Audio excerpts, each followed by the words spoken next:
யுத்தங்களையும் யுத்தத்தை குறித்த செய்திகளையும் நம்ம பார்க்கிறோம். இஸ்ரவேல் தேசமும் பாலஸ்தீன் எல்லாமே நடந்து கொண்டிருக்கிற யுத்தங்கள். ஆனா அந்த வசனத்தின் தெளிவை நீங்கள் பார்க்கும்படி நான் கேட்டுக்கொள்கிறேன். யுத்தங்களும் யுத்தத்தை குறித்த செய்திகளையும் நீங்கள் கேள்விப்படுவீர்கள், ஆனாலும் கலங்காதபடிக்கு எச்சரிக்கையாயிருங்கள். அங்கதாங்க அந்த வார்த்தையினுடைய தெளிவு நம்ம புரிந்து கொள்ள வேண்டும். அதை பற்றி கலங்குகிறவர்களாய் அல்ல, அந்த வார்த்தைகளை கேட்கும் பொழுது எச்சரிக்கை உள்ளவர்களாய் இருங்கள் என்று சொல்லி ஆண்டவருடைய வார்த்தை நமக்கு சொல்லி தருகிறது. அப்படி என்றால் நாம் புரிந்து கொள்ள வேண்டிய காரியம், எத்தனை ஆயிரம் வருஷங்களுக்கு முன்பதாக எழுதப்பட்ட ஆண்டவருடைய வார்த்தை இந்த 2024 இருக்கிற நாம் யுத்தங்களுடைய செய்திகளை பற்றி கேட்போம், அதை பற்றி கலங்குவோம். அது ஏன் இப்படி நடக்கிறது என்று சொல்லி நமக்கு ஒரு அங்கலாய்ப்பு வரும். ஆனால் அதை பற்றி கலங்காமல் ஜாக்கிரதை உள்ளவர்களாக இருக்க வேண்டும் என்று சொல்லி இந்த இரவுல இங்க கூடி இருக்கிற நமக்கு தேவ வார்த்தை அவர் ஏற்கனவே முன்குறித்து அறிந்து நமக்கு தந்திருக்கிறார். அதுதான் பாஸ்டர் சொன்ன வண்ணமாய், நாம் இந்த பூமியில் உருவாக்குறதுக்கு முன்பதாகவே, நம்மளுடைய தாய் தகப்பன் உருவாகுவதற்கு முன்பதாகவே வேதாகமம் தெளிவாக சொல்லுகிறது, இந்த பூமியின் அஸ்திபாரம் போடப்படும் பொழுது, even before the foundations of this world was made, இந்த பூமியை கூட கர்த்தர் உருவாக்குறதுக்கு முன்பதாகவே என்னை குறித்தும் உங்களை குறித்தும் அவர் திட்டமிட்டு வைத்திருந்தார். ஆகையால் இன்றைக்கு நாம் வாழ்ந்து கொண்டிருக்கிற காலகட்டத்தில் நிறைவேறி கொண்டிருக்கிற காரியங்களை கூட வேதாகமத்தின் தெளிவில் நம்மால காண முடிகிறது. யுத்தங்களை பற்றி கேட்பீர்கள். அடுத்த வசனம் படிக்கிறீங்களா? மத்தேயு 24:7 வசனம் பாருங்க.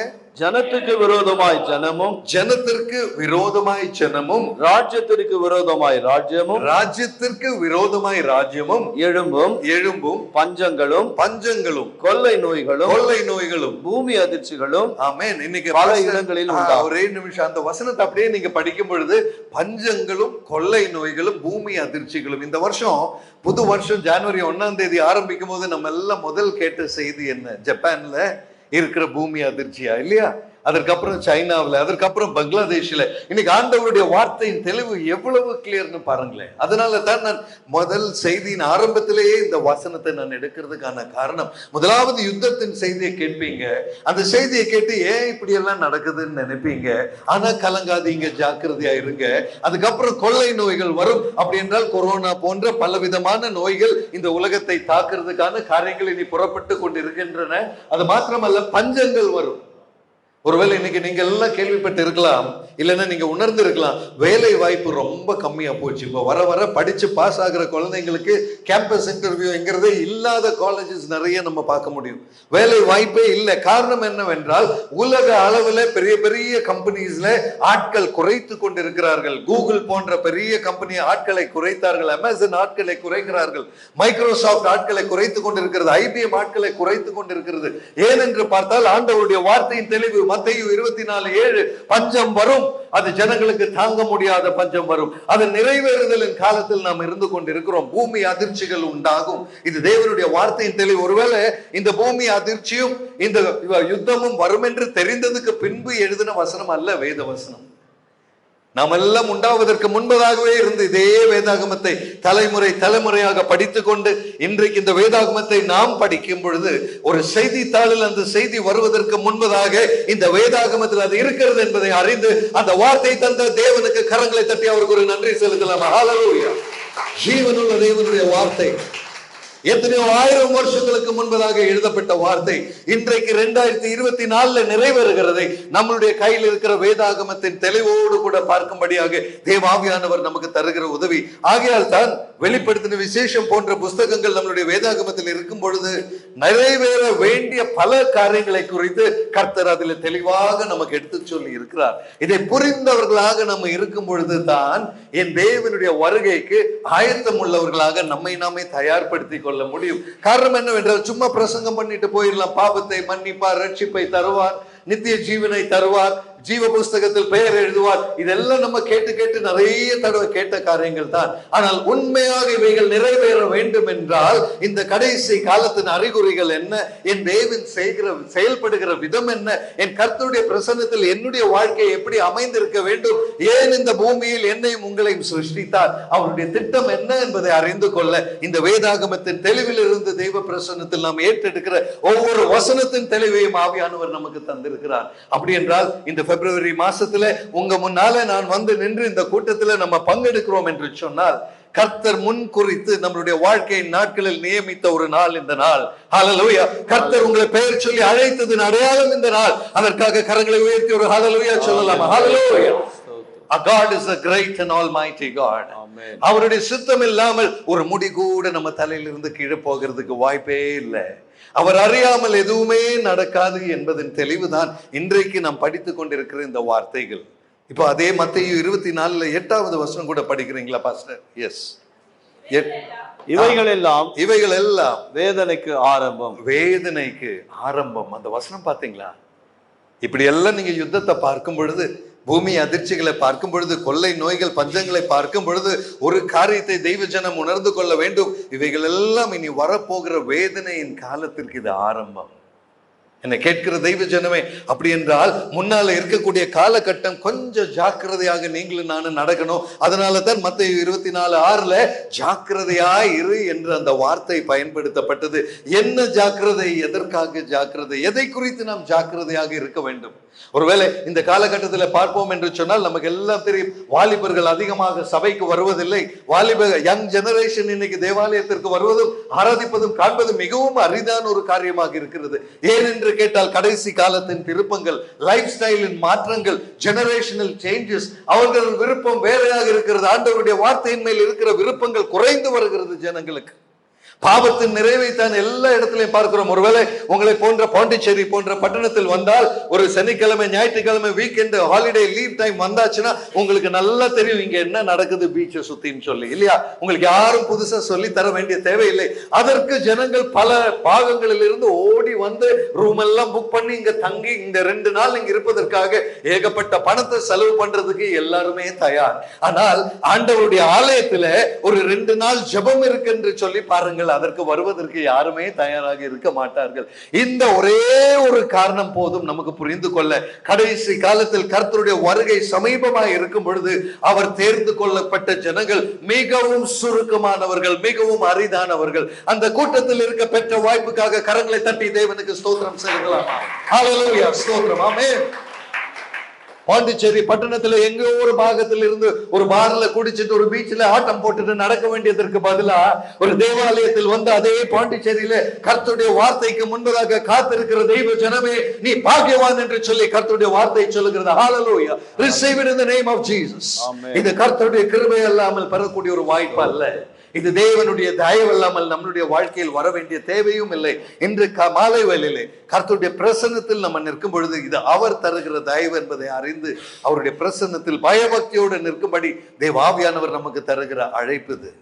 ஆகையால் தான் இந்த மத்தேயு 24 நான் அவ்வளவு ஸ்பெசிபிக்காக எடுத்து சொல்ல வேண்டிய ஒரு காரணம். கடைசி காலத்தில் நம்ம இருக்கிறோம். இது வேதனையின் ஆரம்பம். தட் மீன்ஸ் சபைகளுக்கு எதிராக விரோதங்கள் எழும்பும். இதை நாம் பார்த்து கொண்டு இருக்கிறோம். ஆராதனைக்கு எதிராக பெரிய பிரச்சனைகள் வரும். நிறைய மிஷனரிஸ், பாஸ்டர்ஸ் இன்னைக்கு ஜெயிலில் அடைக்கப்பட்டிருக்கிறதை நம்ம காண்கிறோம்.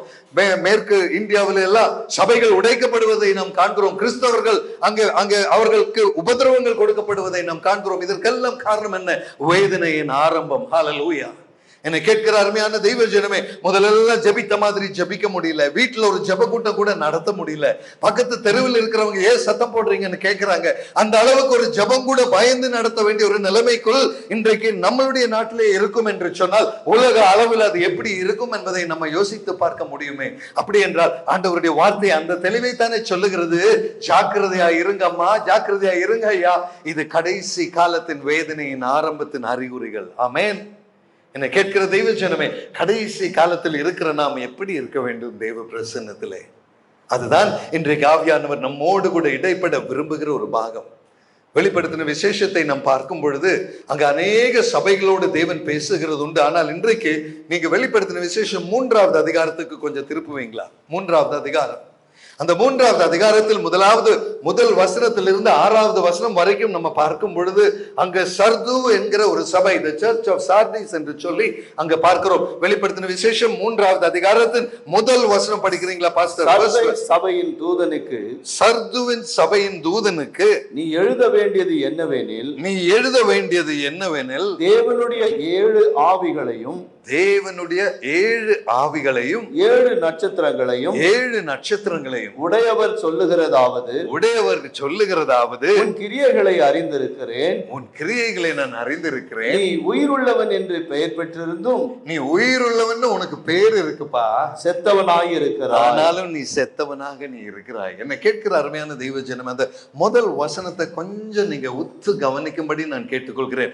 முதலாவது அந்த சபையின் தூதனுக்கு தேவன் எழுதுகிறார். சர்து என்ற சபையின் தூதனுக்கு, அந்த தூதனுக்கு எழுதும் பொழுது கர்த்தர் தம்மை அறிமுகப்படுத்துகிற விதத்தை பார்த்தீங்களா? 7 ஆவிகளும் 7 நட்சத்திரங்களையும் உடையவருமாகிய நான் சொல்லுகிறேன். என்னை கேட்கிற தெய்வ ஜனமே, கர்த்தருக்கு முன்பதாக நிற்கிற நட்சத்திரங்கள் என்னவென்று சொன்னால் சபைகளின் தூதர்கள். கர்த்தருக்கு முன்பதாக நிற்கிற ஆவிகள் என்னவென்று சொன்னால் ஒவ்வொரு சபையின் உத்தரவாதத்தை உடைய ஆவிகள். தேவ பிரசன்னத்தில் அவர் சிங்காசனத்துக்கு முன்பதாக நின்று கொண்டிருக்கிறார்கள். இன்றைக்கும் இந்த முரட்டாண்டியில் இருக்கிற இந்த சபையின் தூதன் தேவ பிரசன்னத்தில் நின்று கொண்டிருக்கிறான். அவன் கர்த்தருக்கு கணக்கு கொடுக்க வேண்டும். இந்த சபைக்குள் இருக்கிற பக்தி விருத்தி எப்படி என்று சொல்லி நம்மை ஒவ்வொருவரையும் குறித்து தேவ பிரசன்னத்தில் கணக்கு கொடுக்க வேண்டும். ஏன் அந்த கணக்கு என்று கேட்டீங்கன்னா, உலக ஸ்தாபனத்துக்கு முன்பதாகவே உங்களை முன் குறித்து நியமித்தவர், உங்கள் மேல் அன்பு வைத்திருக்கிறவர், உங்களை நேசிக்கிறவர், நீங்க எப்படி இருக்கிறீங்கன்னு விசாரிக்கிறதுக்கு தான் அந்த தூதனை அவர் அங்க வைத்திருக்கிறார். அதன் தெளிவோடு தான் அவர் அந்த சர்துவின் சபைக்கு பேசுகிறார். 7 நட்சத்திரங்களையும் 7 ஆவிகளையும் உடையவராக நான் பேசுவது, நீ உயிருள்ளவன் போல நீ இருந்தாலும் உனக்குள் உயிர் இல்லை, நீ செத்த சபையாக நீ இருக்கிறாய். என்னை கேட்கிற தெய்வ ஜனமே, ஒருவேளை கேட்கறதுக்கு ஒரு நல்ல வார்த்தை அல்ல அது. தேவன் அந்த சபைக்கு பேசும்போது அது ஒரு நல்ல வார்த்தை அல்ல, ஒரு உற்சாகப்படுத்துகிற வார்த்தை அல்ல. நீ உயிருள்ளவனை போல நீ இருக்கிறாய், உனக்கு எல்லாமே இருக்கு, ஆனா நீ செத்தவனாக இருக்கிறாய். ஒருவேளை இந்த சர்து சபை என்றால் என்ன என்று நம்ம பார்க்கும் பொழுது, உலகத்திலேயே முதலாக நாணயத்தை உருவாக்கினவர்கள் இந்த சார்தீஸ் என்று சொல்லக்கூடிய சர்து என்ற பட்டணம். நம்ம எல்லாம் இன்னைக்கு பைசா, ரூபா, காயின்ஸ் இருக்கு இல்லைங்களா? அதை முதல் நாணயத்தை உண்டாக்கின மனுஷ குலத்தில் முதல் உண்டாக்கினது சர்து என்ற பட்டணம். அங்கதான் வர்த்தகங்கள், பிசினஸ் எல்லாம் நிறைவேறினது, நிறைய காரியங்கள் நடந்தது. அங்க பெரிய ஒரு தேவாலயம் இருந்தது. ஒரு தேவதைக்கு, ஆர்டமிஸ் சொல்லக்கூடிய தேவதையின் பெரிய தேவாலயம் இருந்தது. செழிப்பான ஒரு பட்டணம், எல்லாருக்கும் நல்ல அந்தஸ்து, நல்ல பதவி, நல்ல பிசினஸ், நல்ல பணம், எல்லாம் நல்ல முறையில நடந்து கொண்டிருந்த ஒரு பட்டணம் அது. அந்த பட்டணத்துல இல்லாத குறையே இல்லை. அங்க இருக்கிறவங்க எல்லாம் நல்லா இருந்தாங்க, அவங்களுக்கு குறை என்பதே இல்லை. பிசினஸ்ல நல்லா இருந்தாங்க, பணத்துல நல்லா இருந்தாங்க, வசதியா இருந்தாங்க, எல்லா விதமான காரியங்களும் அவர்களுக்கு இருந்தது. அதன் சரித்திரத்தை படித்து பார்த்தீர்கள் என்று சொன்னால் அவ்வளவாக ஆசீர்வதிக்கப்பட்ட பட்டணம் வேறொன்று அந்த காலகட்டத்தில் இந்த உலகத்துல இல்ல. லிடியா என்று சொல்லக்கூடிய ராஜ்யத்தின் தலைநகரமாக அது இருந்தது. அப்படிப்பட்ட பட்டணத்தை பார்த்து தேவன் சொல்லுகிறார், நீ உயிருள்ளவனை போல காட்சி அளிக்கிறாய். அப்படி என்று சொன்னால் வெளியில் இருக்கிறவர்கள் பார்க்கும் பொழுது நீ நல்லா தான் இருக்கிறாய், ஆனா கர்த்தருடைய பார்வையில நீ செத்தவனாக காணப்படுகிறாய்.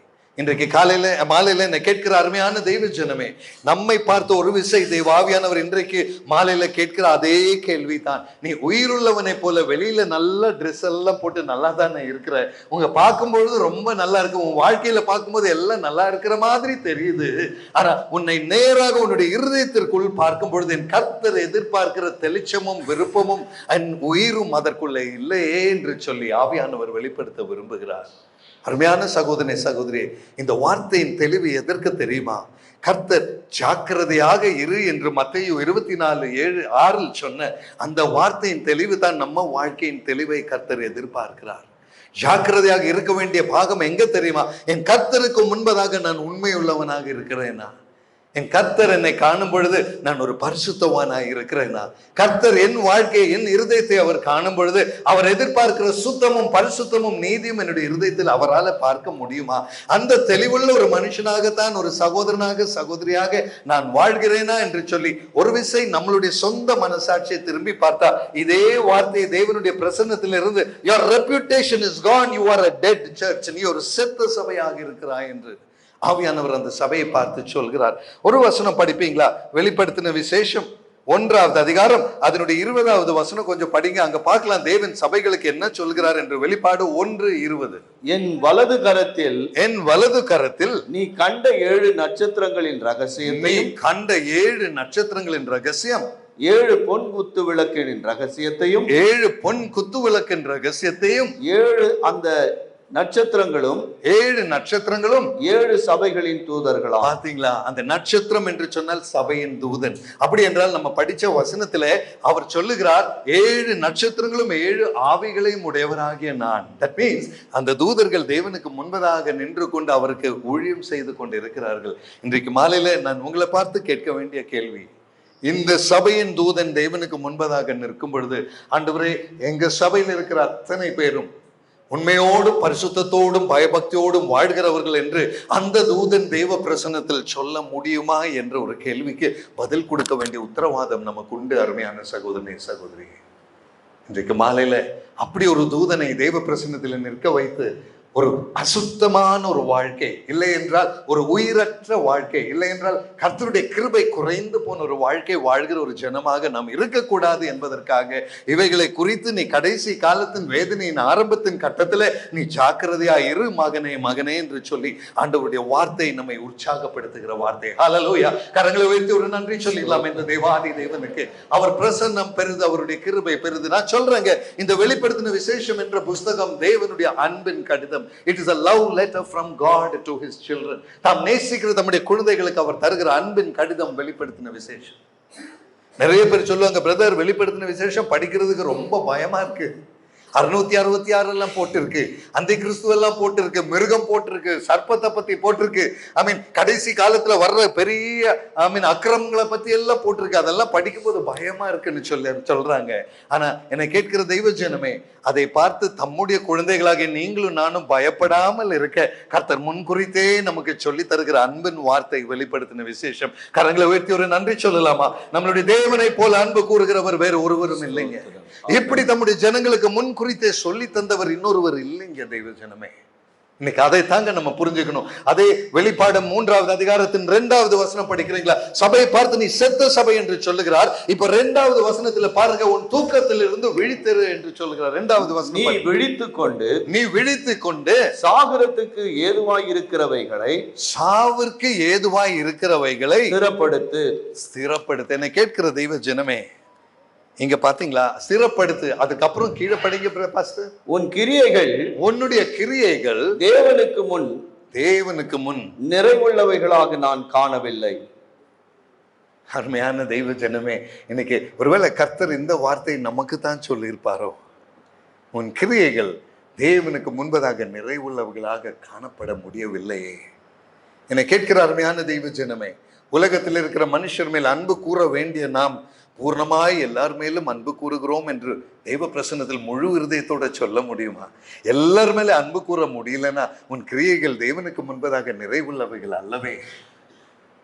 என்னை கேட்கிற தெய்வ ஜனமே, யார் மேலேயாவது ஒரு வெறுப்பை, பொறாமை, குறைவை, கோபத்தை, எரிச்சலை வைத்துட்டு என் இயேசுவே ஸ்தோத்திரம் என்று சொன்னால் அது நிறைவுள்ள கிரியை அல்லவே.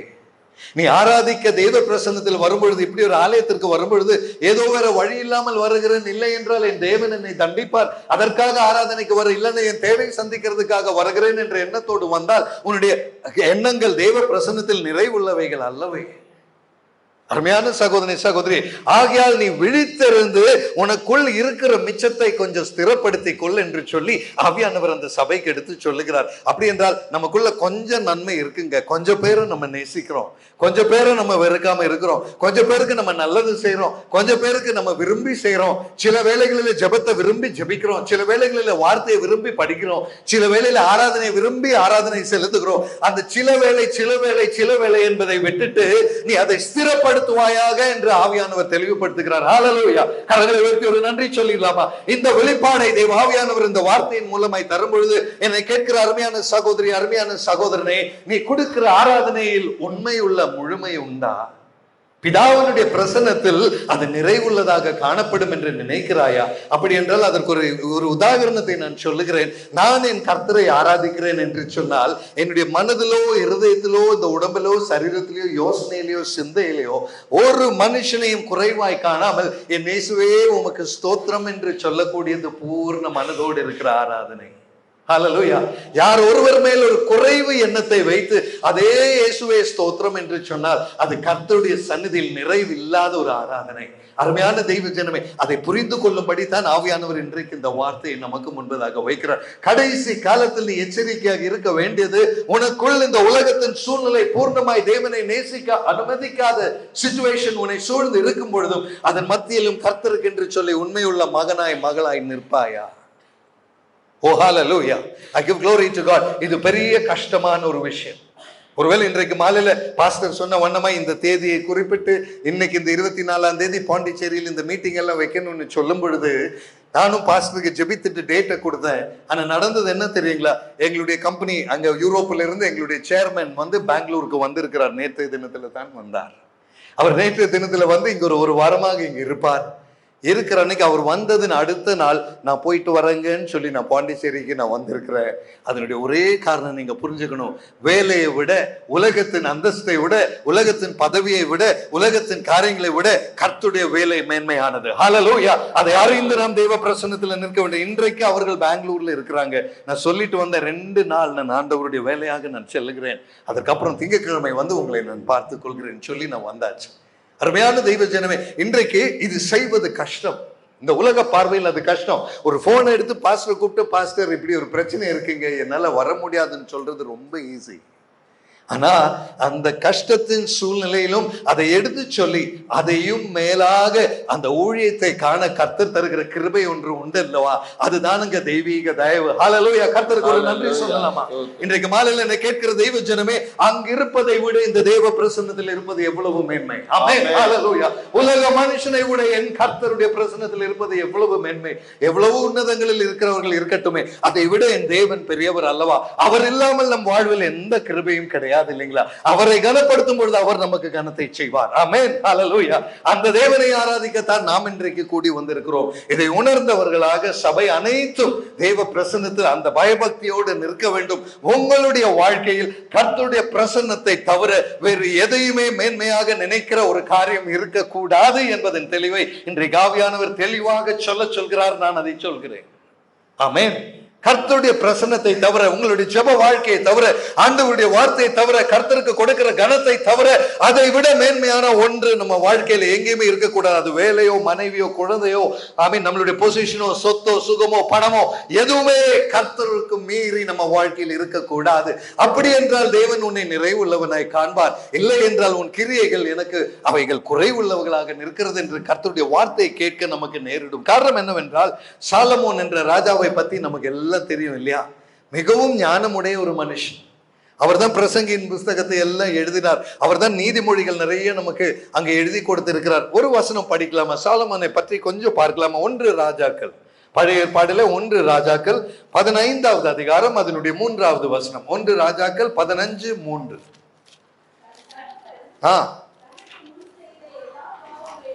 தன் தகப்பன் தமக்கு முன் செய்த தனக்கு முன் செய்த எல்லா பாவங்களிலும் அவன் நடந்தான். அவன் இருதயம் அவன் தகப்பனாகிய தாவீதின் இருதயத்தை போல் தன் தேவனாகிய கர்த்தருக்கு முன்பாக உத்தமமாய் இருக்கவில்லை. அந்த வசனத்தின் தெளிவை பார்த்தீங்களா? தன் தகப்பனாகிய தாவீதை போல அதை விட அவன் பாவம் செய்தான். ஆனால் தாவீதுடைய இருதயம் தேவனுக்கு முன்பதாக உத்தமமாக இருந்தது. சாலமோனுடைய இருதயமோ தேவனுக்கு முன்பதாக உத்தமமாக இருந்தது இல்லை. என்னை கேட்கிற தெய்வ ஜனம், இந்த வசனத்தை ஏன் நான் இன்னைக்கு படிக்கிறேன்னா, நீங்களும் நானும் புரிஞ்சு கொள்ள வேண்டிய காரியம், கர்த்தர் உன்னுடைய வெளிவேஷத்தை பார்க்கிறவர் அல்ல, அவர் உன்னுடைய இருதயத்தின் நோக்கங்களை காண்கிறவர். ஹல்லேலூயா. My dear brothers and sisters, நீ ஜாக்கிரதையாயிரு என்று சொன்ன வார்த்தையின் அர்த்தம் இதுதான். சாலமோனே நீ பத்தாதுப்பா, சாலமோனே நீ மிகுந்த மனுஷரை, எல்லா மனுஷரை விட ஞானம் உடையவன். சாலமோனே தேவாலயத்தை படைக்க கெட்ட கர்த்தர் உன்னைத்தான் தேர்ந்து கொண்டார். கர்த்தர் உன்னோடு முகாமுகமாக பேசி இருக்கிறார் அநேக வேளைகளில்.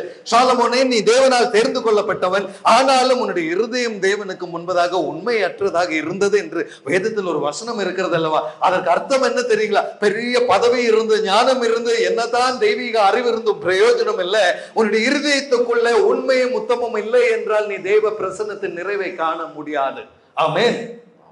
இன்றைக்கு நம்ம வாழ்க்கையிலும் இது உண்மைங்கிறது. சாலமோனுக்கு மட்டும் இல்லைங்க, இன்னைக்கு இங்க வந்திருக்கிற நம்ம கர்த்தருக்கு முன்பதாக உண்மை மனசாட்சியோட நிக்கலன்னா கர்த்தர் நம்மையும் ஏற்றுக்கொள்ள மாட்டார் என்ற தெளிவைத்தான் இந்த வார்த்தை சொல்லுகிறது. ஆகையால் இந்த கடைசி காலத்திலே உலகத்தில் பாவம் நிறைந்து நிற்கும் பொழுது, மோசங்கள் நிறைந்து நிற்கும் பொழுது, உலகம் அழிவுக்கு நேராக சென்று கொண்டு இருக்கும் பொழுது, பஞ்சங்களும் யுத்தங்களும் வரும்பொழுது, கேள்விப்படும் பொழுது, அதன் மத்தியில் ஆண்டவரே அடியேன் உமக்கென்று சமர்ப்பிக்கிறேன், உமக்காக உண்மையாக நிற்கும்படி என்னை பலப்படுத்துக்கப்பா என்று கேட்கக்கூடிய இருதய பாரத்தோடு நிற்கிற மனுஷன் அவன் தெய்வம் குழந்தை. ஹல்லேலூயா. அப்படி பாரத்தோடு நிற்கிற சகோதரி அவர்கள் தெய்வ குழந்தைகள். அருமையான சகோதரி சகோதரி, சொத்து சேர்க்கணும், பணம் வாங்கணும், புகழ் வாங்கணும், பெயர் வாங்கணுங்கிறத விட உமக்கு முன்பதாக பரிசுத்தமா நிக்கிறன பெயர் வாங்கணும்ப்பான்னு சொல்றது தாங்க. ஹல்லேலூயா. கரங்களை உயர்த்தி அப்பாவுக்கு ஒரு நன்றி சொல்லிடலாமா? இந்த பாரத்தோட நிற்க எங்களுக்கு கிருபை தாங்க தேவனே. அந்த பரிசுத்தத்தின் வாஞ்சையோட வாழ எங்களுக்கு கிருபை தாங்க. இந்த உலகத்துல எங்கேயுமே அதை நீங்க பார்க்க முடியாதுங்க. பரிசுத்தமாய் வாழணும்னு சொல்றவங்க எங்கேயுமே நம்ம பார்க்க முடியாது. நீங்க மாலுக்கு போகலாம், ஹோட்டலுக்கு போகலாம், ஜுவல்லரி கடைக்கு போகலாம், நீங்க எந்த கடைக்கு போகலாம், மார்க்கெட்டுக்கு போகலாம், பேங்க்குக்கு போகலாம், நீங்க ரயில்வே ஸ்டேஷன் போகலாம், பஸ் ஸ்டாண்ட் போகலாம், பிளைட்ல போகலாம், எங்கேயுமே பரிசுத்தமாய் வாழணும்னு ஆசையா இருக்கீங்கன்னு சொல்ற யாரையுமே பார்க்க முடியாதுங்க. இன்னைக்கு மாலையில நான் சொல்றேங்க, நீங்களே நினைச்சு பாருங்களேன், உங்க குடும்பத்துல ஒரு கல்யாணத்துக்கு போனீங்கன்னா கூட எல்லா உறவினர்களும் நண்பர்களும் வருவாங்க. அங்க வந்து பரிசுத்தமாய் வாழணும்னு நினைக்கிறேங்கன்னு சொல்ற யாரையாவது இன்னைக்கு வரைக்கும் பார்த்துருக்கிறீங்களா? அப்படி ஒரு கேஸ் பார்க்கவே முடியாது. ஆனா என் தேவன் நம்மிடம் எதிர்பார்ப்பது அதுதான் என்பதை அறிந்து, உலகத்தின் போக்கு அது அல்ல, அதன் மத்தியில் என் தேவனை அறிந்தவர்களாய் நிற்கத்தான் கர்த்தர் எனக்கும் உங்களுக்கும் இந்த வார்த்தையை தந்திருக்கிறார். இன்றைக்கு மாலையில் இப்படிப்பட்ட கூட்டத்தை கர்த்தர் ஒரு சபையாக ஒழுங்கு செய்து ஏன் இதில் வரும்படி நம்மை தேவன் அழைத்து தேர்ந்து கொண்டு வந்திருக்கிறார் தெரியுமா?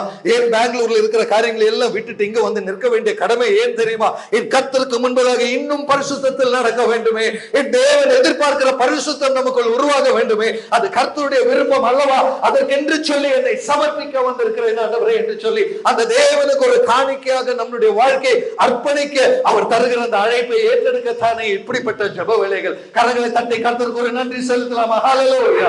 That is the grace of God, the power of God in his presence, brother. சாலமோனை போல எல்லாம் சரியாக இருந்தாலும் இருதயம் தேவனுக்கு முன்பதாக சரியில்லாமல் போகிற ஒரு துர்திஷ்டவசமான ஒரு சூழ்நிலை நம்ம வாழ்க்கையில வரக்கூடாது என்பதற்காக இந்த வசனத்தை தேவாவியானவர் வெளிப்படுத்துகிறார். இன்னொரு வசனம் படிக்கிறீங்களா? 2 நாளாகமம், 2 Chronicles, பழைய ஏற்பாடுல 2 நாளாகமம் 25வது அதிகாரம் அதனுடைய 2வது வசனம் கொஞ்சம் படிங்க ப்ளீஸ். 2 நாளாகமம். கர்த்தரின் பார்வைக்கு செம்மையானதை செய்தான், ஆனாலும் ஆமென் பாஸ்டர் முழு அப்படியே நில்லுங்க. பாருங்க வசனம் சொல்லுகிறத, கர்த்தரின் பார்வைக்கு அவன் எல்லாம் கரெக்டா செஞ்சாங்க, அவன் எல்லாம் செம்மையா செஞ்சான், ஆனாலும் படிங்க பாஸ்டர், அவன் முழு மனதோடு அப்படி செய்யவில்லை. அப்படி அவன் செய்யலைங்க. கர்த்தருடைய பார்வைக்கு எல்லாம் செம்மையாக செய்தான். வசனம் நல்லா இருக்கு, கிளியரா செம்மைங்கிற வார்த்தை அங்க இருக்கு. தட் மீன்ஸ் பெர்ஃபெக்ட்டா பண்ணிட்டான்னு அர்த்தம். கர்த்தருக்கு முன்பதாக அவன் செய்யறது எல்லாமே பெர்ஃபெக்ட். ஆனாலும் ஒரு படி கர்த்தர் எதிர்பார்க்கிறார் பார்த்தீங்களா?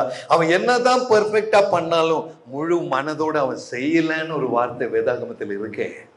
என்னை கேட்கிற தெய்வ ஜனமே, இன்னைக்கு அந்த வார்த்தை உங்க முன்னால உங்க வேதாகமத்துல நீங்க படிச்சது அப்படியே நிற்கும் போது நான் உங்களை பார்த்து கேட்கிறேங்க, கர்த்தரை ஆராதிக்கிறீங்க, முழு மனதோடு ஆராதிச்சேன்னு சொல்ல முடியுமா?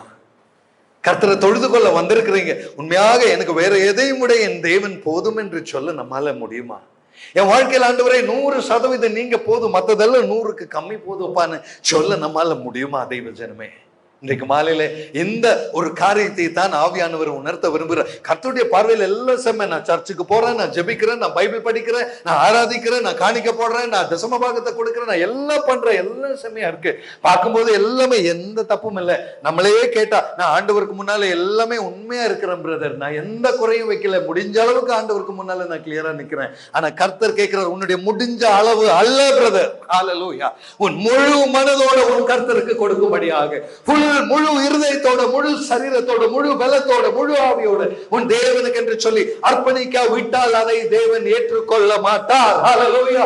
இதற்கான ஒரு எடுத்துக்காட்டு தான் ஆபிரகாம் ஈசாக்கை பலியிட போகும்போது முழு மனதோடு ஈசாக்கை வெற்ற நிமிஷம் வரைக்கும் ஒரு அப்பாவின் பொசிஷன்ல நின்று அந்த மகன் போனா பரவாயில்ல என்று சொல்லும் பொழுது நீ தேவனை நேசிக்கிறவன் என்று கர்த்தர் ஒத்துக்கொள்வார். ஹல்லேலூயா. ஸ்தோத்திரம். என்னை கேட்கிற தெய்வ ஜனமே, உன்னை வேதனைப்படுத்த விரும்புகிற தேவன் அல்ல. ஏப்ரஹாமிடம் இருந்து மகனை பறிக்க விரும்புகிற தேவன் அல்ல. ஆனால் ஏப்ரஹாமுக்குள் இருக்கிற உண்மையின் அன்பு என்ன என்பதை காண விரும்பின ஒரு தேவன். ஆமென், ஹல்லேலூயா. இன்றைக்கு உங்களிடமும் அதே காரியத்தை என் கர்த்தர் எதிர்பார்க்கிறார். நீ முழு மனதோட தேவனை நேசிக்கிறாயா?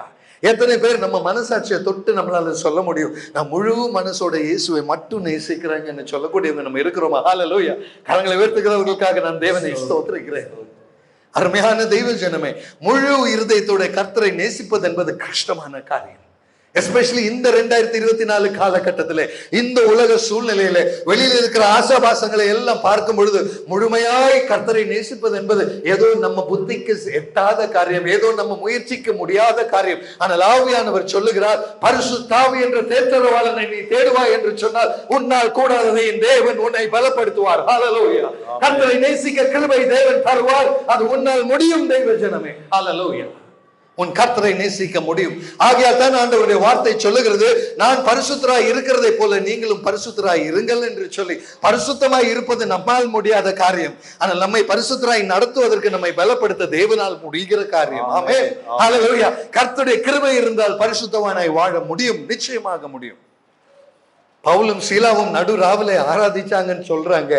ஆனா ஆராதிச்ச சூழ்நிலையை நம்ம திரும்பி பார்த்தா, அடி வாங்கி கை கால் எல்லாம் ரத்தம் வந்து, வஸ்திரம் கிழிக்கப்பட்டு, சங்கிலிகளால் கை கட்டப்பட்டு, கால் கட்டப்பட்டு, இரவுல ஒரு அந்தகாரம் பிடிச்ச ஒரு ரூம்ல அடைச்சு வச்சு, போர் சேவகர்கள் சுற்றுல நிக்கிற, இவன் தப்பிச்சு போடக்கூடாதுன்னு கைதியாய் நிக்கிற, ஒரு குற்றமும் செய்யாமல் சிறையில் அடைக்கப்பட்ட கைதியாய் நிற்கிறவன் சாயங்காலம் வந்துட்டு வேதனையோட ரத்தத்தோட கைகள் கட்டப்பட்ட நிலைமையில இயேசுவே நன்றின்னு சொல்லி நடுராவில ஆராதிக்கிறாங்க. அஸ்திபாரம் உடையுதுங்க. ஹல்லேலூயா.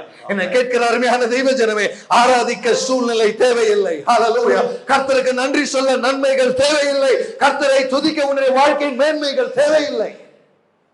கர்த்தரை துதிக்க தேவை ஒன்றே ஒன்று, உன் இருதயத்தின் ஆழத்திலிருந்து உன் தேவன் மேல் நீ வைத்திருக்கிற அன்பு ஒன்று மட்டுமே.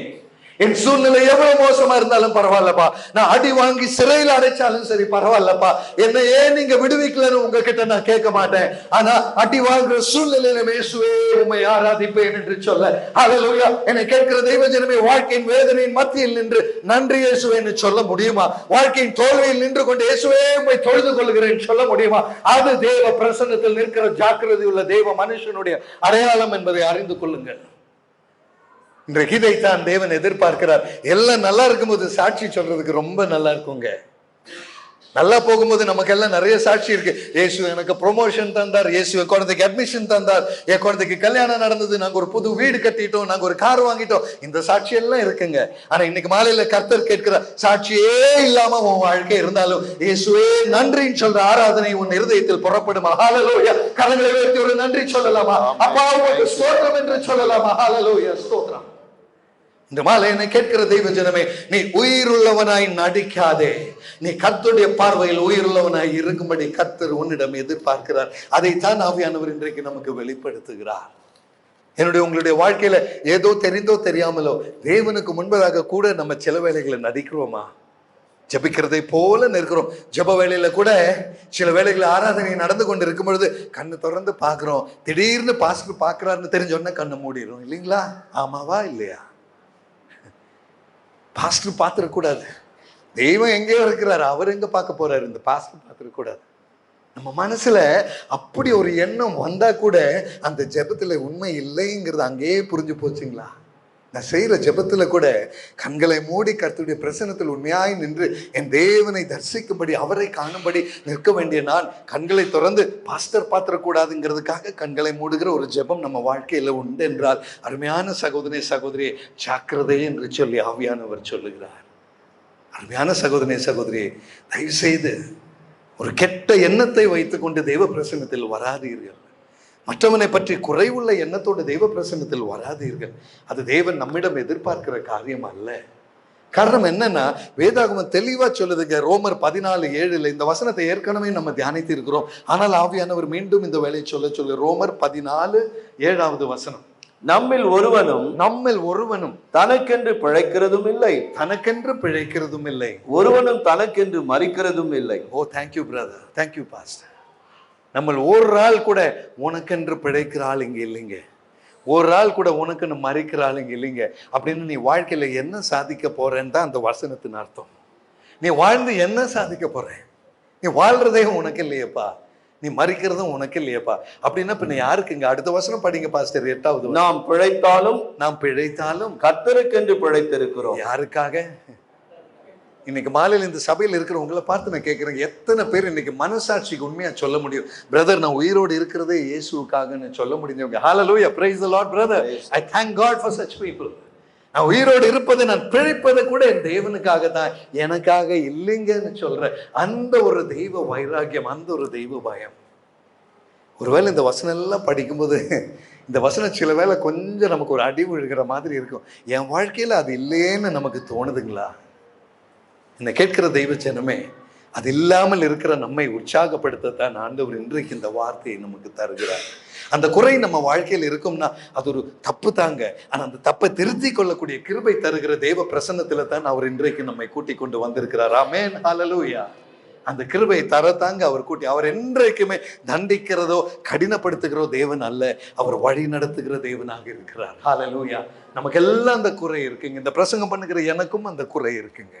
ஆனா அந்த குறையோடு தேவ பிரசன்னத்தில் வந்து அதை ஏற்றுக்கொள்ளும் பொழுது கர்த்தர் தயவாய் இறங்குகிற தேவனாக இருக்கிறார். ஆமென், ஆமென், ஹல்லேலூயா.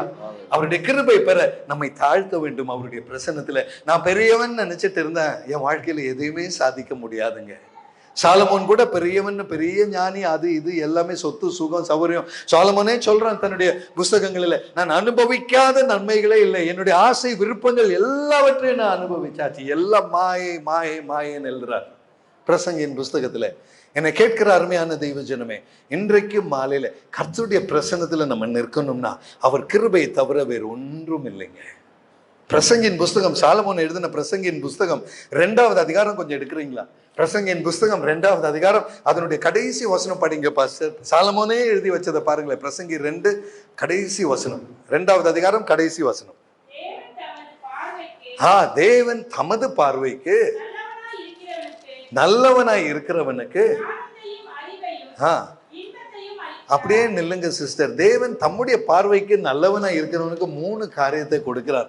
1 ஞானம், இன்னொன்னு அறிவு, 3வது இன்பம். என்னை கேட்கிற தெய்வ ஜனமே, தேவன் தம்முடைய பார்வைக்கு நல்லவனாய் இருக்கிறவனுக்கு ஞானத்தையும் அறிவையும் இன்பத்தையும் தருகிறார்.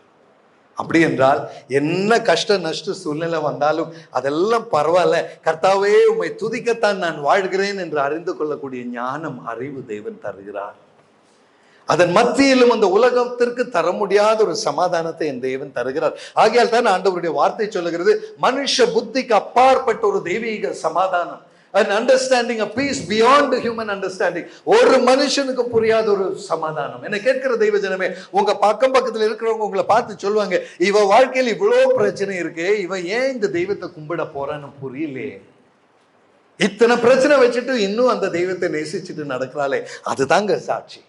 என்னை கேட்கிற தெய்வ ஜனமே, உலகத்தார் உங்களை காணும் பொழுது இவ்வளவு பிரச்சனை வச்சுட்டு வாழ்ந்துட்டு இன்னும் கர்த்தரை ஆராதிக்கிறாளே என்று சொல்லுகிறது தாங்க சாட்சி. எல்லா ஆசீர்வாதமா வாங்கிட்டு போய் கர்த்தரை ஆராதிக்கிறாள்னு சொல்றது சாட்சியே கிடையாதுங்க. இன்னைக்கு மாலையில தெளிவாக தெய்வ பிரசன்னத்துல நான் சொல்றேன், அவங்க 2 கார் வாங்கிட்டாங்க, 3 வீடு கட்டிட்டாங்க, அங்க போய் அல்லேலூயா ஸ்தோத்திரம் பாடுறாங்க. ஆகையால் அவங்க ஆசீர்வதிக்கப்பட்டவர்கள் இல்லவே இல்லை. அவங்களுக்கு இருந்த வீடும் போச்சு, இருந்த சொத்தும் போச்சு, பணமும் போச்சு, பழைய நிலைமையோட மோசமா இருக்கிறாங்க. ஆனாலும் போய் அந்த ஆலயத்திற்கு போய் இயேசுவை தொழுது கொள்ள போறாங்க. அது உண்மையான சாட்சி. கரங்களை தட்டி கர்த்தருக்கு நன்றி சொல்லலாமா? அதுக்காக உண்மையான ஆவிக்குரிய எழுப்புதல். ஹல்லேலூயா.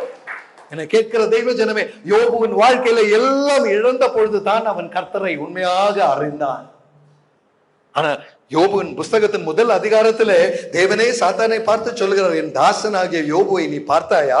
அவனை போல் உத்தமனான மனுஷன் வேறொருவன் இல்லை என்று தேவனே உத்தமன் என்று சாட்சி கொள்ளுகிற மனுஷன் அந்த யோபு.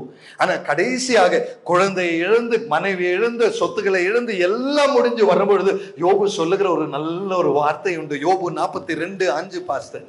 யோபு 42வது அதிகாரம் அதனுடைய 5வது வசனம் படிங்க. எஸ், 42:5. என் காதினால் உம்மை குறித்து கேள்விப்பட்டேன். என் காதினால் நான் இதுவரைக்கும் ஆண்டவரே உம்மை பத்தி கேள்விப்பட்டேன். இப்போ தாங்க ஆண்டவரே என் கண்கள் உம்மை காண்கிறது. இவ்வளவு அடி வாங்கினதுக்கு அப்புறம் தான் என் கண்ணு உங்களை காண முடிஞ்சது. ஸ்தோத்திரம். என்ன கேட்கிற தெய்வஜனம், அந்த வசனத்தின் அர்த்தம் புரிஞ்சதுங்களா? எதுக்குங்க நம்ம பைபிள்ல அந்த யோபுவின் புஸ்தகம் கொடுக்கப்பட்டிருக்கு? ஏங்க அந்த யோபுவின் வார்த்தை இந்த பைபிள் இருக்கு? என் வாழ்க்கையில நானும் அதை அறிஞ்சு வாழறதுக்கு தாங்க கர்த்தர் இந்த பைபிள் அதை தந்திருக்கிறார். அருமையான சகோதரி சகோதரி, என் காதினால் உண்மையை பற்றி நான் கேட்டவனாக இருந்தா பத்தாது இயேசுவே, உம்மை கண்டவனாக வாழ என் வாழ்வில் சில அனுபவங்கள் தேவை. அருமையான சகோதரி சகோதரி, உனக்கு ஒரு தோல்வி வந்ததா, ஒரு நிந்தை வந்ததா, மற்றவர்களை விட நீ மோசமா இருக்கிறியா, நீ ஜெபம் பண்ணியும் உனக்கு எதிர்பார்த்த மார்க் கிடைக்கலையா, ஜெபிக்காதவங்க உன்னை விட மார்க் வாங்கி ஜெயிச்சுட்டு பெரிய பெரிய எக்ஸாம்ல பாஸ் பண்ணி போனாங்க, ஜெபிக்கிற உனக்கு இன்னும் மார்க்கே இல்லாம உட்கார்ந்து இருக்கிறியா, ஜெபிக்கிறவங்களுக்கு கேஸ் இல்லை, சண்டை இல்லை, எந்த பிரச்சனையும் இல்லை, ஜெபிக்கிற உனக்கு எல்லா பிரச்சனையிலும் சிக்கிட்டு இருக்கிறியா, வேலை இடத்துல உனக்கு தான் பிரச்சனை வருதா, ஜெபிக்கிறவனுக்கு, கர்த்தரை தேடுற உனக்கு, மற்றவங்க கர்த்தரையே அறியாத மாமின் எந்த விதத்தில் வேணுமென்றாலும் வாழ்கிறவங்களுக்கு எந்த பிரச்சனையும் இல்லையே, பக்கத்து வீட்டுக்காரன் மோசமாய் வாழ்ந்து அவன் நல்லா இருக்கிறானே, அவன் இன்னொரு இடத்த வாங்குறான், இன்னும் வீடு வாங்குறான், அவன் மனைவி புது புது சாரியா போடுறாங்க, நல்ல நல்ல நகையா போடுறாங்க, இயேசுவேன்னு கூப்பிடுற, எனக்கு இருக்கிறதும் கூட பத்தலையே ஆண்டவரே அப்படின்னு ஒரு அனுபவம் உங்க வாழ்க்கையில இருக்குன்னா நீ பாக்கியவான். ஹல்லேலூயா, ஆமென். இன்னைக்கு மாலையில தெய்வ பிரசன்னத்துல நான் சொல்றேங்க, நீ குறைவுள்ளவன் அல்ல, கர்த்தர் உன்னை பக்குவப்படுத்துகிற வாழ்க்கையின் பயணம் அது. ஹல்லேலூயா. இதை அறிந்து கொள்வது தெய்வீக ஞானம். அதனால் தான் பிரசங்கி 2 கடைசி வசனம் சொல்லுகிறது, கர்த்தர் தம் பட்சத்தில் பிரியமாய் இருக்கிறவனுக்கு ஞானத்தையும் அறிவையும் இன்பத்தையும் தருகிறார். அது எப்படிப்பட்ட இன்பம் தெரியுமா? பவுலும் சீலாவும் ஆராதித்ததை போல இன்பம். சரீர வேதனை இருந்தாலும் ஆராதனையில் ஒரு இன்பம். ஹல்லேலூயா. நிந்திக்கப்பட்டாலும் ஆராதனையில் ஒரு இன்பம், கை கால் கட்டப்பட்டாலும் ஆராதனையில் ஒரு இன்பம். என் கர்த்தரை துதிப்பதில் இருக்கிற இன்பத்தை குலைக்க இந்த உலகத்தின் எந்த சூழ்நிலைக்கும் முடியாது என்று சொல்லுகிற அளவுக்கு நீ ஆவிக்குரிய வாழ்க்கையில் வளருகிற இன்பம். ஆமென். ஹல்லேலூயா.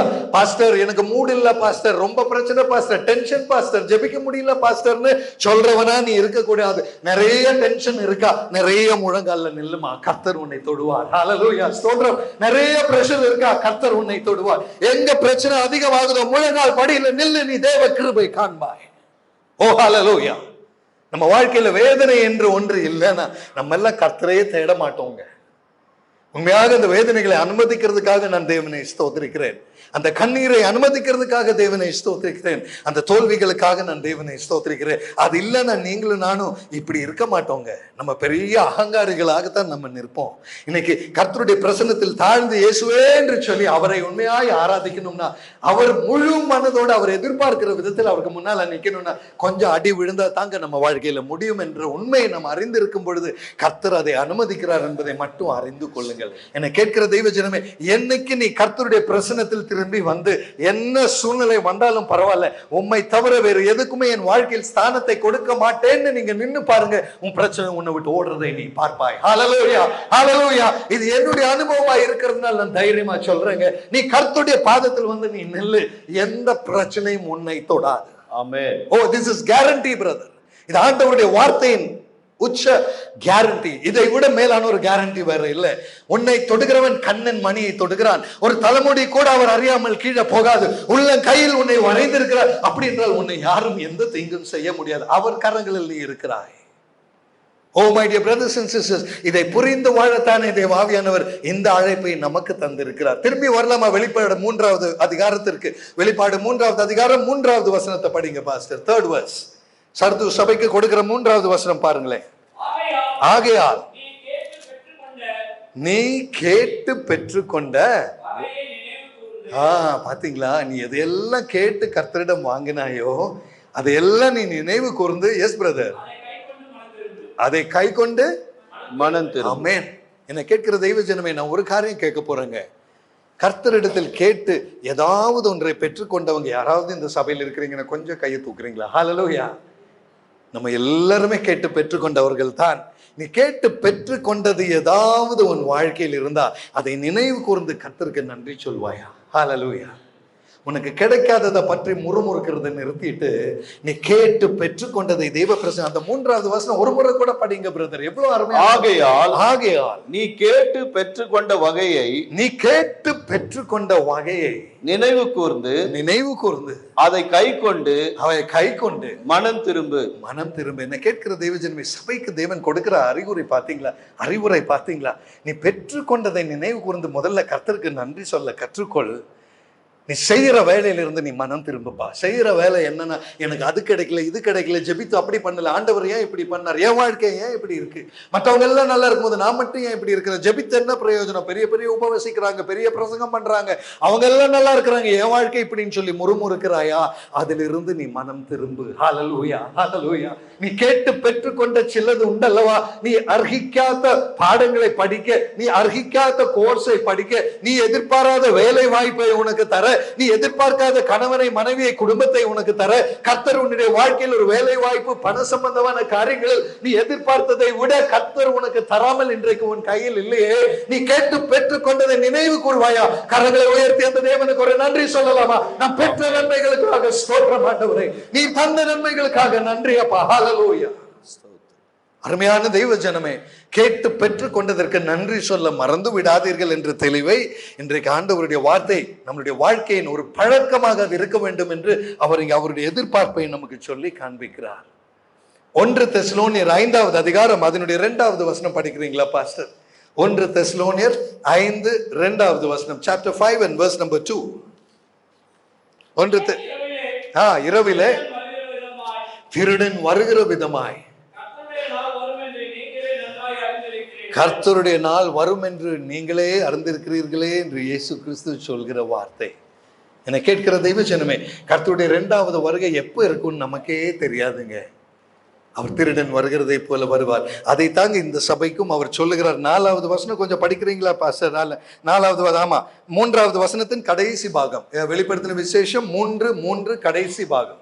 நீ விழித்திராவிட்டால் திருடனை போல் உன்மேல் வருவேன், உன்மேல் நான் வருவேன், நான் உன்மேல் வரும் வேலையை, உன்மேல் நான் வரப்போகிற வேலையை அறியாதிருப்பாய், அறிய மாட்டாய்.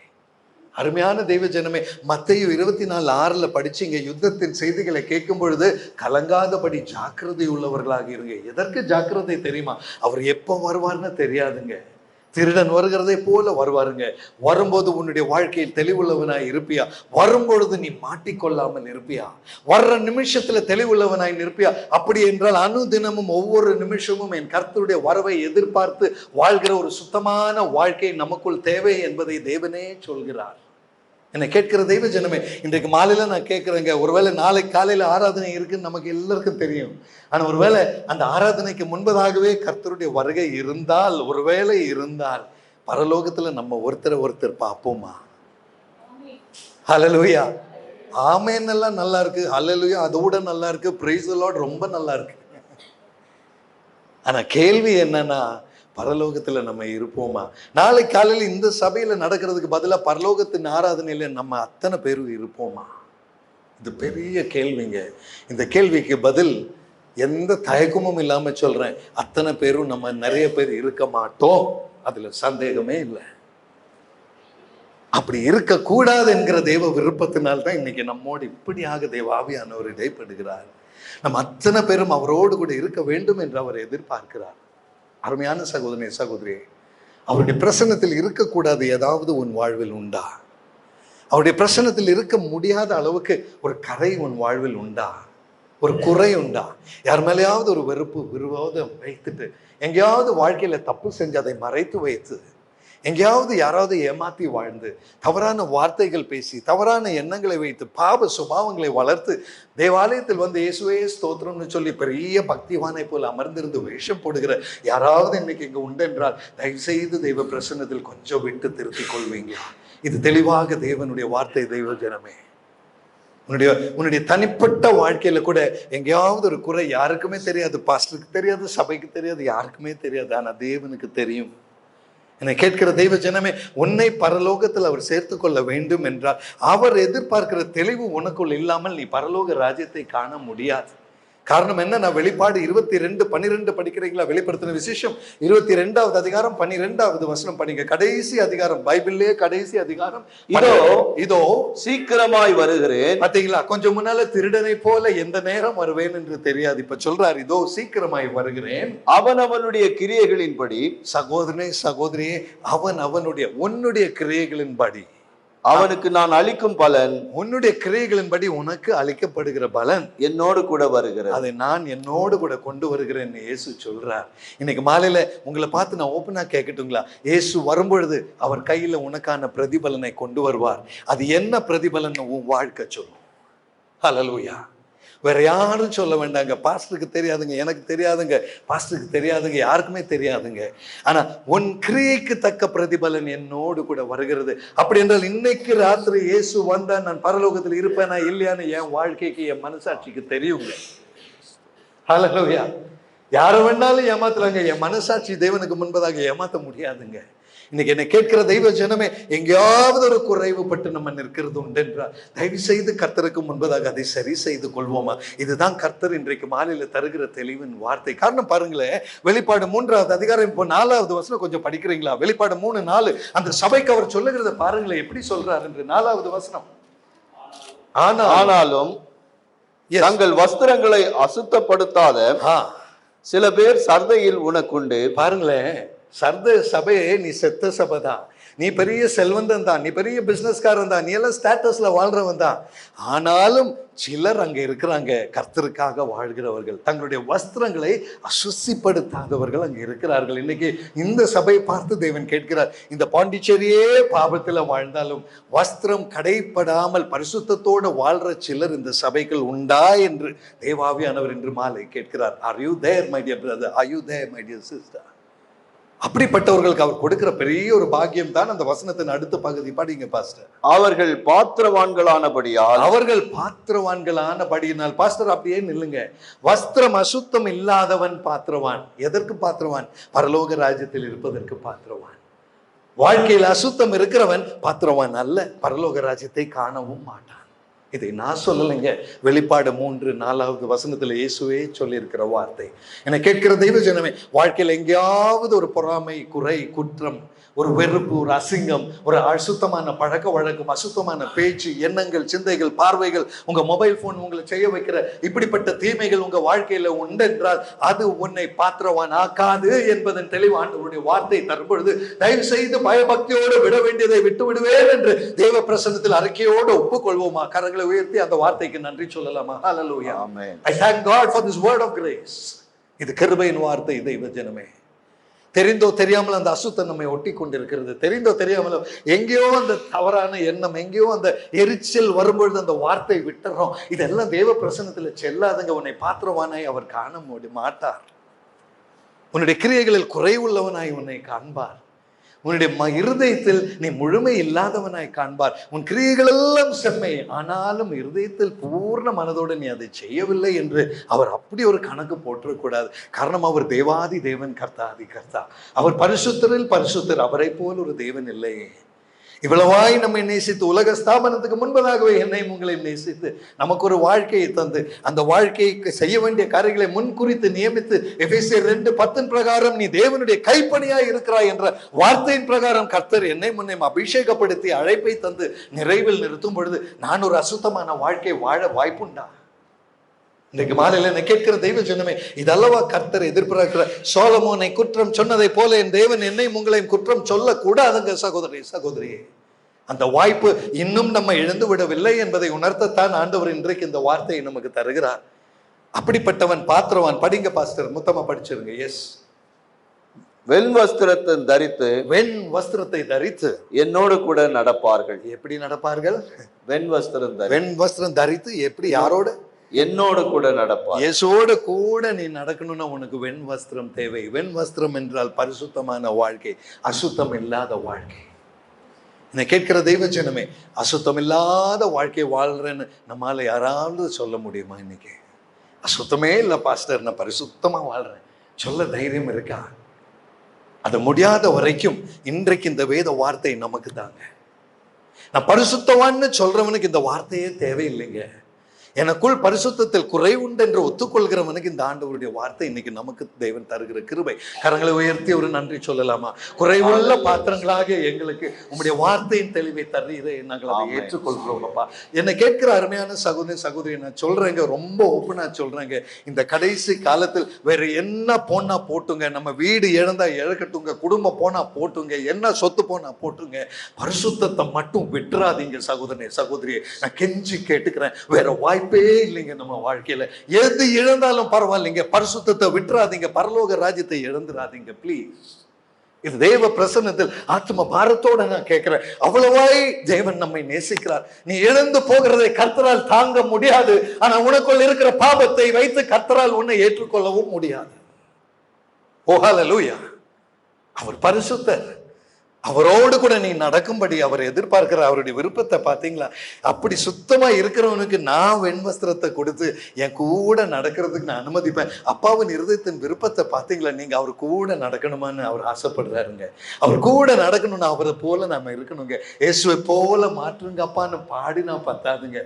அவரை போல வாழ்றதுக்கு முயற்சி செய்தா, அவரை போல வாழ்றதுக்கு நம்ம அர்ப்பணித்தால் மாத்திரம்தாங்க அந்த கிருபை பெற முடியும். இன்றைக்கு இரவில் என்னை கேட்கிற தெய்வ ஜனமே, அந்த இயேசுவுக்காக வாழ உங்களை ஒப்பு கொடுக்க நீங்க தயாரா? மற்ற எதையும் விட ஆண்டவரை, எந்த சூழ்நிலையும் விட அடியேன் சமர்ப்பிக்கிறேன். ஒரு காரியம் கூட நான் சொல்றேங்க, உன் வாழ்க்கையின் சூழ்நிலை எவ்வளவு பயங்கரமா இருக்கட்டும், எவ்வளவு மோசமா இருக்கட்டும், இன்னைக்கு ராத்திரி நீ அப்படி ஒப்பு கொடுத்து பாரு, உன் சூழ்நிலை அவர் தலை கீழாய் மாற்றுவதை நீ காண்பாய். ஹல்லேலூயா. கரங்களை தட்டி அவருக்கு ஒரு மகிமையை செலுத்தலாமா? Receive the glory in the kingdom of praise. Hallelujah. He is a God so mighty and powerful. அவருடைய வல்லமையை நீ காணணும்னா, நீ உணரணும்னா, அனுபவிக்கணும்னா, அவருடைய விடுதலை நீ ருசிக்கணும்னா, உன் வாழ்க்கை அவருக்கு என்று சொல்லி அர்ப்பணிப்பாயா? அவர் உன் வாழ்க்கையின் சூழ்நிலைகளை மாற்றுவார். ஹல்லேலூயா. சூழ்நிலைகளின் மேல் அதிகாரம் உள்ள உன்னுடைய தேவன் இன்றைக்கும் ஜீவனோடு இருக்கிறார். ஆமென். glory. அவரால் கூடாத ஒன்றுமே இல்லைங்க. இந்த மாலை தெளிவாக தெய்வ ஜனமே, அதை விட்டுட்டு நம்ம விருப்பத்திற்கு நடந்து அவர் எதிர்பார்க்கிற பரிசுத்தம் இல்லாம வாழ்ந்து என்ன பிரயோஜனம் என்று புரிவதற்கு கர்த்தர் தருகிற ஞானம் அல்லாமல் வேறு எந்த உலக ஞானமும் அதற்கு உதவாதுங்க. ஆகையால் அவருக்கு பிரியமாய் நடக்கிறவனுக்கு அவர் ஞானத்தையும் அறிவையும் இன்பத்தையும் தருகிறார்.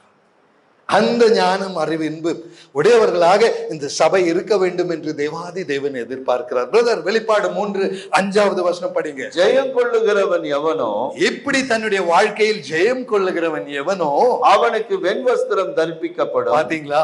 நீ ஜெயம் கொண்டு பரிசுத்தமானாய் வாழ்ந்து என்ன வாழ்க்கையில போனாலும் பரவாயில்ல, பரிசுத்தம் மட்டும் நான் விட்டு கொடுக்க மாட்டேன்னு ஜெயம் கொள்ளுகிறவனாய் நீ இருந்தால் உனக்கு வெண்வஸ்திரம் தரிப்பிக்கப்பட்டு ஜீவ புஸ்தகத்தில் இருந்து அவனுடைய நாமத்தை நான் கிறுக்கி போடாமல், ஆமென், ஜீவ புஸ்தகத்தில் இருந்து அவனுடைய நாமத்தை நான் கிறுக்கி போடாமல். அப்படி என்றால் கர்த்தரால் உன் பெயரை ஜீவ புஸ்தகத்தில் இருந்து கிறுக்கி போட முடியும் என்று அந்த வார்த்தை சொல்லுகிறது.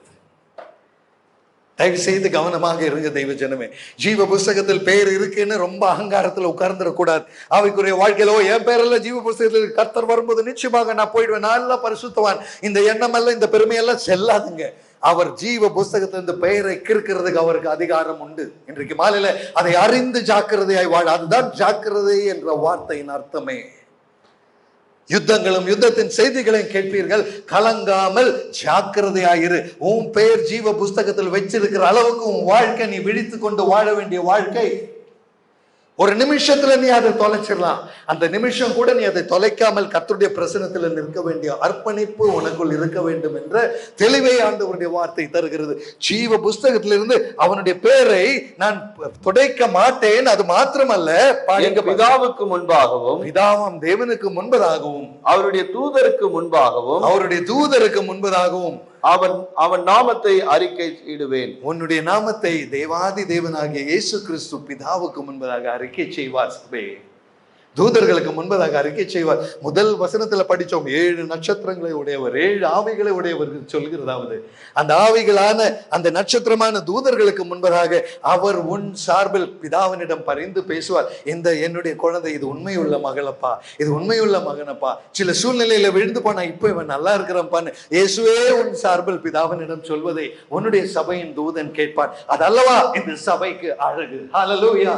My dear brothers and sisters, அந்த தெளிவோடு வாழத்தானே ஆவியானவர் இன்றைக்கு நமக்கு அழைக்கிறார். காரணம் பாருங்க, அந்த 6வது வசனமும் படிச்சிருங்க பாஸ்டர். காதுள்ளவன் ஆவியானவர் சபைக்கு சொல்லுகிறதை ஆவியானவர் இன்றைக்கு இந்த முரட்டாண்டியில் இருக்கிற இந்த சபைக்கு சொல்வதை இந்த சபைக்குள் காதுள்ளவன் மட்டும் கேட்கட்டுங்க. காது நமக்கு எல்லாம் இருக்குங்க. அதனால தான் இந்த மைக் எல்லாம் ஃபிட் பண்ணி இருக்கிறாங்க, இங்க இதெல்லாம் கொடுத்துருக்குறாங்க. ஏன்னா உங்களுக்கு காது இருக்குங்கிற நம்பிக்கையில எல்லாம் கேட்பீங்கிற நம்பிக்கையில். ஆனா வசனத்தின் தெளிவு பார்த்தீங்களா? காதுள்ளவன் கேட்கப்படுவான், கேட்க கடவன் என்று சொல்லி. அதற்கு அர்த்தம் சும்மா இப்படி ஒரு காதை வச்சுட்டு இதுல சினிமா பாட்டும் கேட்கலாம், இதுல கெட்ட வார்த்தையும் கேட்கலாம், இதுல அல்லேலூயாம சொல்றதும் கேட்கலாம், பிரைஸ் தி லார்டும் கேட்கலாம், ஆண்டவருடைய வார்த்தையும் கேட்கலாம், வேற எதையும் எல்லாமோ கேட்கலாம். அந்த காதை பத்தி அவங்க பேசலைங்க. உன்னுடைய இருதயத்தின் ஆத்துமாவின் காதுள்ளவன் அதை கேட்க கடவன். பரிசுத்தமாய் நான் வாழ எனக்கு தேவை உண்டு என்று தேவ வார்த்தை சொல்லுகிறதை அதை கேட்டு தன்னுடைய வாழ்க்கையில் அனுபவமாக்கிக் கொள்கிறவன் பாக்கியவான். யாக்கோபின் புஸ்தகம் 1வது அதிகாரம் 22, 23 கொஞ்சம் படிக்கிறீங்களா? The book of James chapter 1, யாக்கோபு 1:22, 23. ஆகையால் நீங்கள் எல்லாவித அழுக்கையும் கொடிய துர்குணத்தையும் ஒழித்து விட்டு. யாக்கோபு 1:22, 23 பாஸ்டர். 22 அல்லாமலும் நீங்கள் உங்களை வஞ்சியாதபடிக்கு. எப்படிங்க? யாரை வஞ்சிக்க கூடாது? திருப்பி அதை கவனமா படிக்கிறீங்களா? அல்லாமலும் நீங்கள் உங்களையே வஞ்சிக்காதபடிக்கு. உங்களையே நீங்க வஞ்சிக்காதபடிக்கு என்ன செய்யணும்? படிங்க பாஸ்டர். திருவசனத்தை கேட்கிறவர்களாய் மாத்திரமல்ல. சும்மா வந்தோம், பாஸ்டர் மீட்டிங் வச்சாரு, யாரோ பெங்களூர்ல இருந்து வந்து பேசினாரு, நல்லா இருந்துச்சு, கை தட்டினோம் போனோன்னு பேசினவங்களாக மட்டும் இருக்காம சும்மா திருவசனத்தை கேட்டவங்களாக மாத்திரம் நீ இருந்தனா நீ உன்னையே வஞ்சிக்கிறவன் என்று வேதாகமம் சொல்லுகிறது. அப்படி நீ இருக்காமல் பின்ன அதன்படி அதன்படி be the doers of the word and not hearers of the word. Hallelujah. கரங்களை உயர்த்தி ஒரு நன்றி சொல்லலாமா? இந்த வார்த்தையின் பிரகாரம் செய்கிறவர்களாய் இருங்க. அப்படி நீ செய்யலனா நீ உன்னையே வஞ்சிக்கிறாய், நீ நிச்சயமாக நரகத்தை பார்ப்பாய். நீ வஞ்சிக்கிறது உன்னை நீ பெற வேண்டிய பரலோகம் இல்லாமல் ஆக்குவது உன்னுடைய வாழ்க்கையில் நீதான். பரலோகத்தை இழப்பதற்கு வேற யாரும் காரணம் அல்ல, நானே தான். என்னுடைய பரலோகத்தை நான் இழந்தா அதற்கு காரணம் நான் தாங்க. எனக்கு பரலோகம் கிடைக்கலன்னா அதுக்கு காரணம் நான் மட்டும் தாங்க, வேற யாரும் இல்லைங்க. அந்த தெளிவை தான் ஆண்டவருடைய வார்த்தை சொல்லுகிறது. இவ்வளவு வசனத்தை கேட்டு இவ்வளவு ஆண்டவருடைய ஆலோசனையை கேட்டும் அதை கேட்டவனாய் நடந்து நல்லா இருந்துச்சுங்க. செய்தி ரொம்ப உற்சாகமா இருந்துச்சுங்க. இப்ப கொஞ்ச நேரம் கழிச்சு 4 பேர் வருவாங்க, பிரதர் எனக்கு பேசின மாதிரியே இருந்துச்சுங்க, ரொம்ப பிரயோஜனமா இருந்துச்சு. அந்த பேச்செல்லாம் கொஞ்சம் நிறுத்தி விட்டுட்டு உண்மையா வாழ்க்கையில் ஆண்டவரே உமக்காய் வாழாடினை சமர்ப்பிக்கிறேன்னு சொல்லுவோமா? அருமையான தெய்வ ஜனமே, ஒரு ஆளும் வந்து இது எனக்கு பிரயோஜனம் சொல்ல வேண்டாங்க. எல்லாரும் தேவ பிரசன்னத்துல முழங்கால் படிட்டு ஆண்டவரே என்னுடைய பழக்க வழக்கங்களை விட்டு விட்டு மனம் திரும்பி நீர் எதிர்பார்த்த விதமாய் ஒரு வெண் வஸ்திரம் தரிக்கத்தக்க தகுதியுடையவனாய் என்னுடைய பழசை விட்டு விடுற ஆண்டவரே, என்கிட்ட இருக்கிற கொஞ்சத்தை ஸ்திரப்படுத்துற ஆண்டவரே, என்கிட்ட நான் கேட்டு பெற்றுக் கொண்டதுக்கு நன்றி உள்ளவனாய் நிற்கிறேன் ஆண்டவரே. நான் ஒரு செத்தவனாய் அல்ல, உயிருள்ள தேவ கிருபை பெற்ற மகனாய் நிற்க உங்களுடைய அழைப்பை ஏற்றுக்கொள்கிறேன் அப்பா என்று சொல்லி சர்து சபைக்கு நீ கொடுத்த அழைப்பு இன்றைக்கு நான் அதை ஏற்றுக்கொள்கிறேன் சொல்றவங்க கரங்களை தட்டி கர்த்தருக்கு ஒரு நன்றி செலுத்தலாமா? Let him be glorified in the name of Jesus. Amen. Hallelujah. அப்படிப்பட்ட அழைப்பை தருகிற ஒரு அப்பாவின் குழந்தைகள் அல்லவா நாம்? ஒரே அப்பாவின் குழந்தைகள். ஒருவேளை நான் திரும்பி சொல்றேங்க, நானும் நீங்களும் ஒரே அப்பாவின் குழந்தைகள். இன்றைக்கு ராத்திரி நம்ம அப்பா வருவார்னா சில குழந்தைகள் இல்லாம போயிடக்கூடாது. குடும்பம் மொத்தமா ஒரு பிரசன்னத்துல நிற்கணும். அதுதாங்க அப்பாவின் விருப்பம். ஒரு மகன் ஒரு மகள் இல்லாம போறதுக்கு எந்த அப்பாவினாலையும் தாங்க முடியாதுங்க. முக்கியமா நம்ம அப்பாவினால அவரால் தாங்கவே முடியாது. அவரால் தாங்க முடியாத வேதனை கொடுக்கிற ஒரு வாழ்க்கை உன் கையில் இருக்கக்கூடாது. அந்த எச்சரிக்கையோட வாழ்வீங்களா? இன்றைக்கு மாலையில் ஆவியானவர் தருகிற தெளிவு அதுதாங்க. உன் வாழ்க்கையில் பரிசுத்தத்திற்கு நீ கொடுக்கிற ஸ்தானம் என்ன? பரிசுத்தத்தோட வாழணும் என்ற எண்ணமாவது உங்க வாழ்க்கையில் என்னைக்காச்சு அதுதான் முக்கியம்னு நினைச்சது உண்டா? இல்ல நான் நல்லா இருந்தா போதும், என் வியாதி மாறினா போதும், என் கடன் பிரச்சனை போனா போதும், என் குழந்தை நல்லா இருந்தா போதும், எனக்கு வேற எதுவும் பெருசா வேண்டாம், இந்த பூமியில வாழ்க்கை அப்படியே ஓடினா போதும்னு சொல்லி இந்த வாழ்க்கை ஓட்டுறதுக்காக தேவனை தேடுறவன நீ இருந்தா உனக்கு ஐயோ கஷ்டம். என கேட்கிற தெய்வ ஜனமே, உன் வாழ்க்கையே ஓடலனாலும் பரவாயில்ல, இயேசுவே தந்த வாழ்க்கைக்கு உண்மையா நிற்பேன்ற யோபுவை போல, ஆண்டவரே உம்முடைய வார்த்தையை இதுவரைக்கும் கேட்டேன்ப்பா, ஆனா இப்போ கண்களால் உண்மை காண்கிறேன். வார்த்தை கேட்டு வஞ்சிக்கிறவனாக யோபு இல்லை, அதை நடைமுறையில் செயல்படுத்தினவனாக நின்றதுனால் அவன் இயேசுவை கண்டான். ஹல்லேலூயா, ஹல்லேலூயா. இன்றைக்கு உங்களுக்கும் அதே வாய்ப்பை தேவன் தருகிறார். அந்த யோபு கண்ட தேவனை நீயும் காண கர்த்தர் கிருபை தருவார். ஆபிரகாம் கண்ட தேவனை நீயும் காண கர்த்தர் கிருபை தருவார். தாவீதின் தேவனை நீயும் காண முடியும். என்னை கேட்கிற தெய்வ ஜனமே, ஒரு படி மேல நான் சொல்றேங்க, தாவீதுக்கும் உனக்கும் தேவ பிரசன்னத்துல வித்தியாசம் இல்லைங்க. யோபுவுக்கும் உனக்கும் தேவ பிரசன்னத்துல வித்தியாசம் இல்லைங்க. இருக்கிற ஒரே வித்தியாசம் அவங்க வாழ்க்கை நம்ம வாழ்க்கையில் இருக்கிற வித்தியாசம். அதை சரி செய்தா அவங்களும் நம்மளும் தேவ பிரசன்னத்துல ஒன்றாய் காண்கிற அப்பாவின் இருதயம்.